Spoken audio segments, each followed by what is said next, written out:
I swear on everything the game dirty. Where I'm from, God be quick to call your name early. That's why I'm riding with a Mac and I ain't talking Bernie. Stephen Curry in this clip, I hold that thing sturdy. These young boys, they got dreams of being Wayne Purdy. Put the heat to your chest, the Wayne Wade jersey. And they all just trying to ball James Worthy. Yeah, they all about they dough. Pillsbury, where I'm from, they like to switch it up. They like to ride around in more than one car. Baby mamas with no baby father, so they hold it down with more than one job. Police looking at them while they on the corner, they be staring at us dumb hard. Oh shit, now they hopping out and everybody running from the gun squad. Damn, they ain't post on these benches. You ain't seen the things that I seen from these fences. In these trenches, young niggas, they ridiculous. They all got a treacherous scheme, they dream different. Dead bodies, dope needles, fiend twitches, baseball, Cy Young, seen pitches. Street sweepers, broad day like you seen witches, knock your face off. John Travolta and Cage Nicholas. I come from the bottom, I come from the slum, I come from the gutter, I love the smell of the scum. I come from a place where you hustle for every crumb and the shooters on every corner got more text than a thumb. I come from a place where you walk, you just never run to get home as fast as you can when you hear the sounds of a gun. Murders in broad day because what he talked from his tongue, now his mama screaming and crying, look what they did to my son. Damn, that's the way it go in the district. My city is dying. I won't be another statistic. Pray for my city. You can lose your life in an instant. Heart of a lion, live like a giant. Know I existed. Don't you listen to the media. They offer you lies. Even the White House is all a disguise. Me and all of my guys, we like our chicken mumbo sauce on the side with a half and half. Extra salt on the fries. My life got a lot of honor in it. Riding in a Honda Civic. Everything bulletproof. You thought I had Obama in it. Window down, chopper out. You thought I had Osama in it. Had to come back to the district. Know that I've been gone a minute. Mikey back. I am my city. Perfect view, perfect eye of the city. If you never been, then hop up in, take a ride through my city. Murder rate rising every day, bullets fly in my city. They die in my city. You hear the sounds of the cry in my city. Crime in my city. Homicide you gonna find in my city. If you seen what happened, keep it shh like a mime in my city. You not from here, stop acting like you reside in my city. It's pride in my city, so sincere when describing my city. The district. Damn, my nigga. Yes, sir.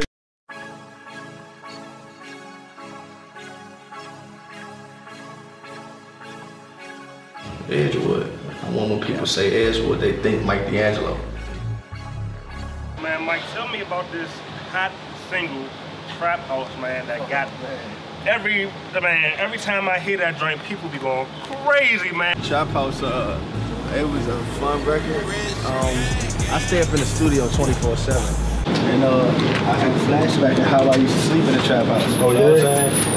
So I let it be known, you feel me? You only get to do this part of this shit once, man. Like that whole come up, you know, buzzing and stuff like that, and it's all over the radios. All over the radio. I'm touring, people stopping me. Mike D'Angelo, that's that Trap House record. I never trade the memories that was made here. I grew up in this building right here, man. It's bittersweet, man. This the place I dreamed of getting away from, man.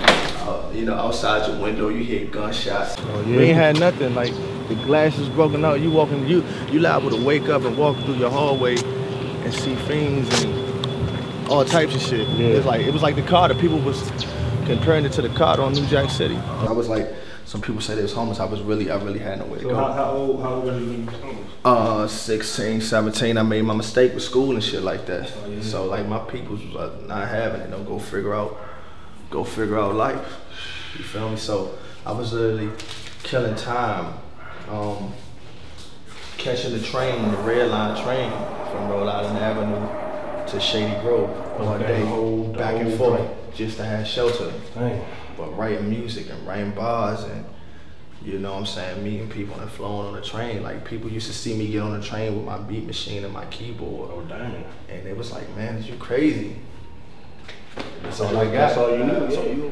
But when you come back to it, when you gone for a while, you come back to it, you realize all these things make you who you are today. Exactly. So I love Edgewood sincerely. I got it tatted on the cross on the top of my back. I used to sleep in the trap house.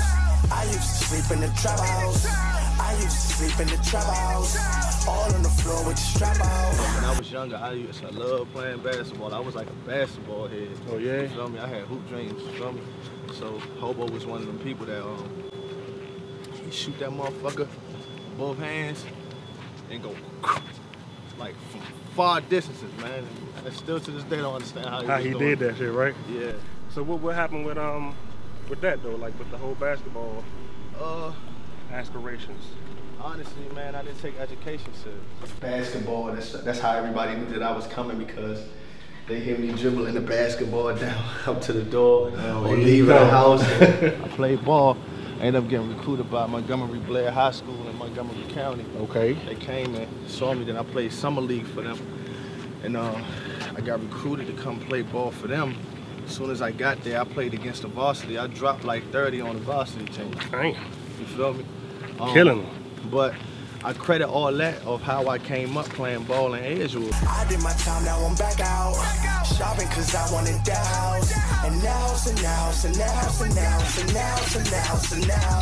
I went from a person that was a hoop dreamer, then had to, you know, grow up and be a man, and didn't understand the importance of education being hand in hand with basketball.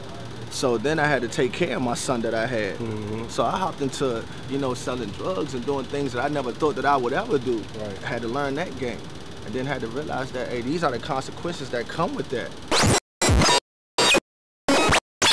Can't go nowhere in this section. Like my mother's side of the family from up Edgewood, my father's side of the family from 4th Street. So now this is another chapter of my life. This whole neighborhood, you about to meet my aunt and everything. This shit gonna be raw and uncut, bro. There go my aunt Darlene. No, I don't want to hear none of that. Not put it on camera. I don't want to hear none of that. Did you spend your whole childhood growing up in Edgewood? Or? I moved around. I was in Edgewood for the majority of it. Then I moved to New Jersey to stay with my Aunt Martha. Oh, you was in Jersey? Yeah, I was in Paterson, New Jersey. Oh, okay. I was in Paterson, New Jersey. And from Paterson, New Jersey, man, I was in a real physical, abusive situation. I was getting physically abused and shit like that. Oh, no. But my aunt like really taught me a lot of things with life. My Aunt Martha. I was raised in a house full of dominant women. They stood for something. Like strong black women. I was a knucklehead, stealing from the store, stealing out the house. But what they did teach me about life, and this is how I somehow today I view women. That's why you hear me say king and queen a lot. You feel me? No matter what I did, the wrong I did and shit like that, she always made sure I was fed and had a shelter. She made sure she never gave up on me. Still to this day. You're gonna make mistakes with life. You feel me? Nothing is perfect. Like, that's how life is. But it's the people that stick around you through the midst of that and like give you that tough love. I used to sleep in the trap house. I fuck a bitch and she tap out. I fuck a bitch and she black out. Ballin' like I'm Jerry Stackhouse. This one it gets real. This one it gets personal. I stand for grind and never eat. You feel me? And it's something that I put together to let the world know that he exists. So when everybody see that cover and they see that person that's over me that I'm looking up to, that's him. That's Block. I got it tatted on my face right here, all red letters. You feel me? Gone is real. It's a real personal project. I dropped it on my birthday. It's a lot of emotion, a lot of you know, vendetta, a lot of demons that I've been seeing in my head and hearing because I lost my brother, Block. It's his house right here. I used to come to the same house right here. I still can't get over the emotions and the pain I felt getting that phone call that he wasn't here no more. Just because he gone don't mean he gonna be forgotten. But the streets, man, the streets is a cold place. They do something to you. Do you remember like a last conversation that you may have had with him? Yeah, it was right at the gas station right over here. He had a lot of pain in his eyes, a lot of fatigue in his emotions and shit like that. And he sat in the car, you know, I was like, fuck it, eat with me. I'm proud of you, bro. Like, you gave me hope. You giving me hope. Like, we don't make it from here. You all over the radio, you traveling, you doing your thing. Don't never give up, bro. I love you.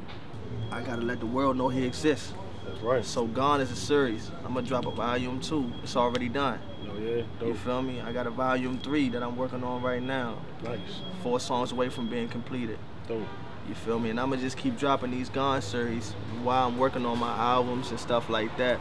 just to kind of let the world know how much he meant to me. Yeah. Finesse when I dress, I be flat out. My shirt off, my dress, hang my tat out. Got girls everywhere like a frows. You try me, then I pull it, get out. He'll pop open his laptop, or if I had my Bluetooth speaker, he'll pop it up, and we'd just vibe to some of my music. I vibe to some of his, and then he'll vibe, bro.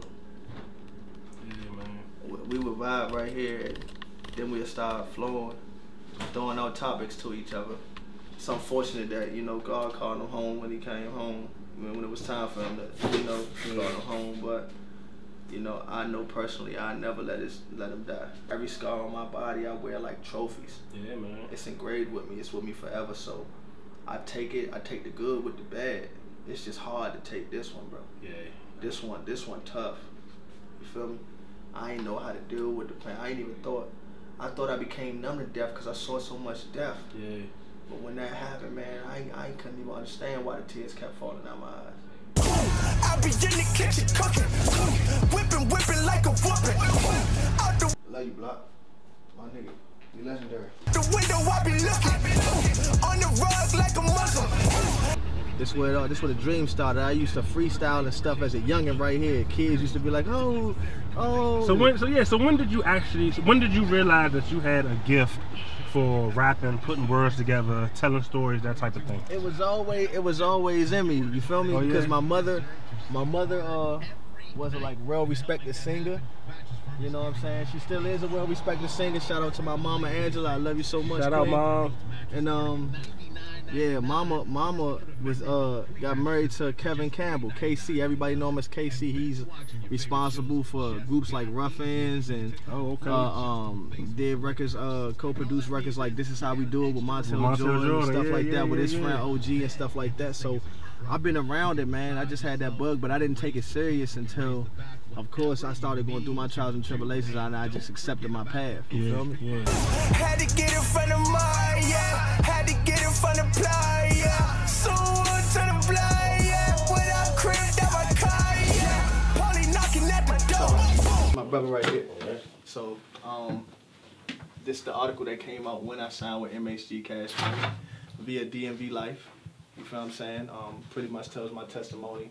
Counting money on the floor. Say you wanna go to war. Get the chopper out the drum. Had no money in my pocket. Remember I was living poor. This person right here saw my dream. Yeah. Believed in me. Took everything he had going on and saw my vision, saw how hard I was going, and he put me in the right place and gave me a chance to make my dreams come true. The CEO right there I was talking about, that's the owner CEO. How you doing, man? How you doing, man?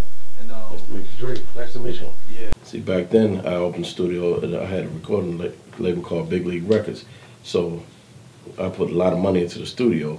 So I had these people, man, I was looking for engineers. Back then engineers wasn't that developed, not in this area. Yeah. Because I had them in my studio and I would have people from New York and LA and Atlanta, they was coming through. And my engineers wasn't adequate. They were like, man, y'all don't got no more engineers. And the people who were saying they was good, they was coming in there, they was good for this area, but when other people came in, it was terrible. Yeah. So, but like now, I see everybody has learned, they did progress and got better. But even back then, I was supposed to sign a deal with Universal. I got locked up 2 weeks before I was supposed to sign a $15 million deal. Oh my God. You know, so with me, I would have wound up going to trial, lost. They sentenced me to 30 years, 360 months. And this was 99, you know, so I wasn't supposed to get out to 2028.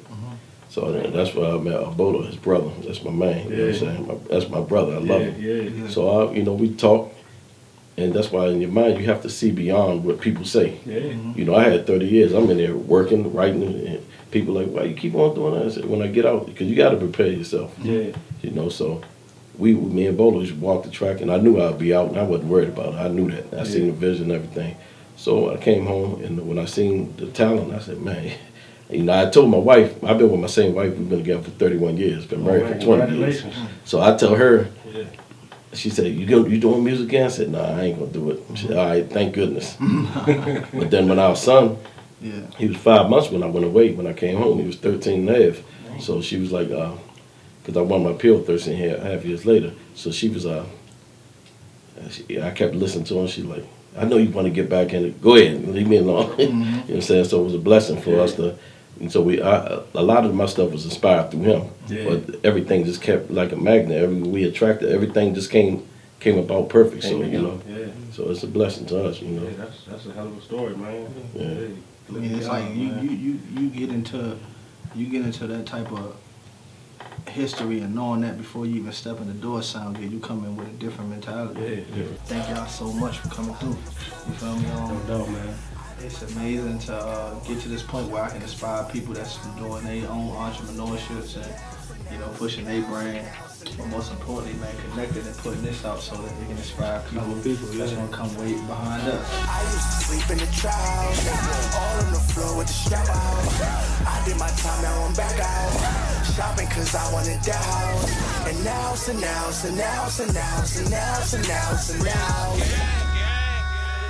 In the trap.